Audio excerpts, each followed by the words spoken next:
Mengaku memperoleh bisikan gaib, seorang ibu tega memutilasi anaknya di Cengkareng, Jakarta Barat. Untuk mengungkap motif, polisi masih memeriksa kesehatan jiwa pelaku.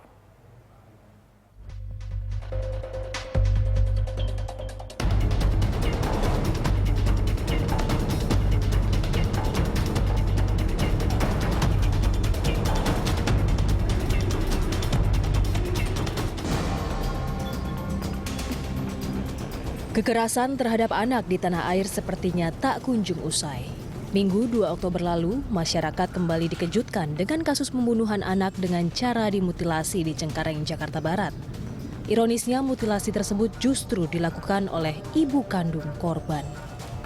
Kabid Humas Polda Metro Jaya Kombes Awi Setiono menjelaskan, pelaku Mutmainah alias Iin, 28 tahun, adalah istri seorang personel Propam Polda Metro Jaya bernama Aibda Deni.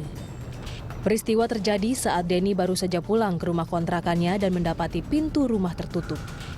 Setelah pintu didobrak, Deni mendapati anak-anaknya dalam kondisi mengenaskan, di mana seorang di antaranya ditemukan tewas. Sementara sang istri memegang senjata tajam dan dalam kondisi tanpa busana. Berdasarkan penyelidikan awal, Mutmainah memutilasi putra keduanya, Arjuna, yang berusia 1 tahun. Sementara Kalisa, putri pertamanya, selamat dan menderita luka di bagian telinga. Saat didobrak itulah melihat di kamarnya anaknya yang laki yang kedua umur 1 tahun sudah tidak bernyawa. Kemudian putrinya yang perempuan juga waktu itu sedang menangis, ada luka di telinganya.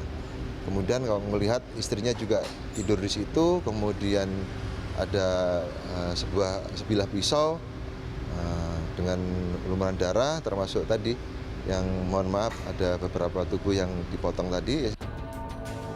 Jenazah Arjuna langsung dibawa ke Rumah Sakit Kramat Jati, Jakarta Timur untuk diotopsi. Proses otopsi dilakukan untuk mengetahui penyebab kematian korban, termasuk untuk mengungkap apakah ada tindak penganiayaan sebelum dieksekusi.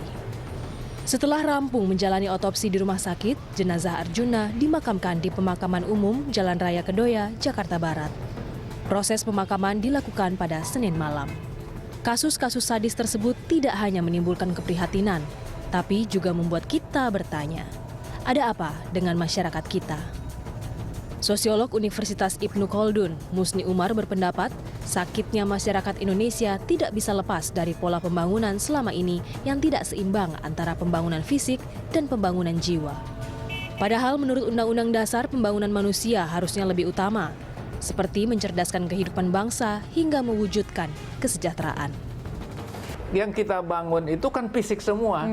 Membuat orang terbawa kepada kehidupan yang serba kebendaan dan kemuliaan seseorang itu karena dilihat kayaknya. Nah, orang semua mau seperti itu dengan jiwa yang kosong, dengan apa keadaan yang jadi membuat itu sebuah tekanan yang luar biasa. Tekanan.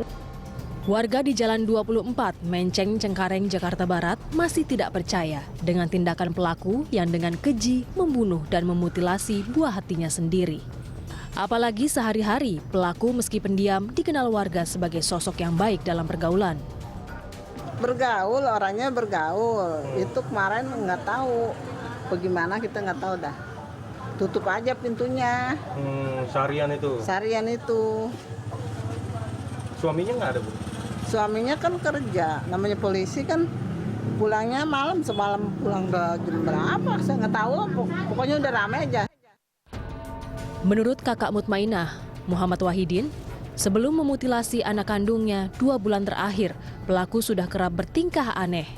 Wahid menduga adiknya sedang dalam kondisi depresi karena masalah rumah tangga. Pasca kejadian, kepada keluarganya, Iin mengaku saat peristiwa itu terjadi seolah sedang memotong boneka kayu. Aksi ini pun dilakukan karena ada bisikan-bisikan aneh di telinganya. Iin juga mengaku sering berhalusinasi dan kerap mendengar suara-suara di telinganya. Berdasarkan perilaku tersebut, kriminolog Universitas Indonesia Adrianus Melialam meyakini Mutmainah mengidap skizofrenia akut atau kondisi gangguan jiwa yang ekstrim.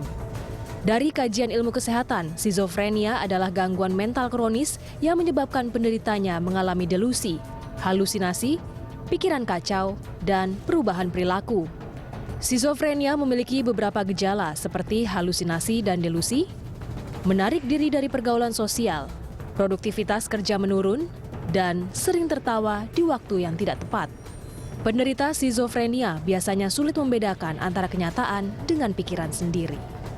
Hingga Kamis kemarin, penyidik Polri belum bisa melakukan pemeriksaan terhadap Mutmainah, mengingat kondisi kejiwaannya yang belum stabil. Kabid Humas Polda Metro Jaya Kombes Pol Awi Setiono menjelaskan, tim dokter RS Polri Kramat Jati masih memantau kondisi kejiwaan Mutmainah secara berkelanjutan.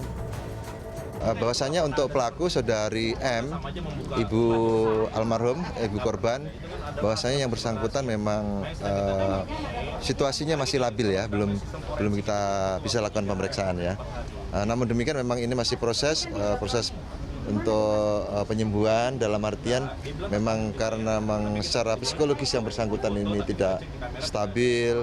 Tentunya kita harapkan dengan kita bawa ke rumah sakit Polri ini mereka yang bersangkutan bisa kita obatin, dan tentunya kita harapkan ya ada perbaikan ya. Komisi Perlindungan Anak Indonesia atau KPAI meminta agar proses hukum atas kasus mutilasi Arjuna dilakukan secara cepat, termasuk mencari motif di balik perbuatan keji tersebut. KPAI juga meminta pemerintah memantau tumbuh kembang kakak korban mulai dari hak sosial hingga keamanannya. Ketua KPAI Asrorun Naim mendesak agar perlindungan anak tidak hanya dilakukan oleh penyelenggara perlindungan anak, namun juga oleh kalangan dari ruang lingkup terkecil, yakni keluarga. Harus ada investigasi secara cepat soal pelaku dan juga motif yang dilakukan agar kejadian ini tidak kemudian berkembang menimbulkan korban yang lain.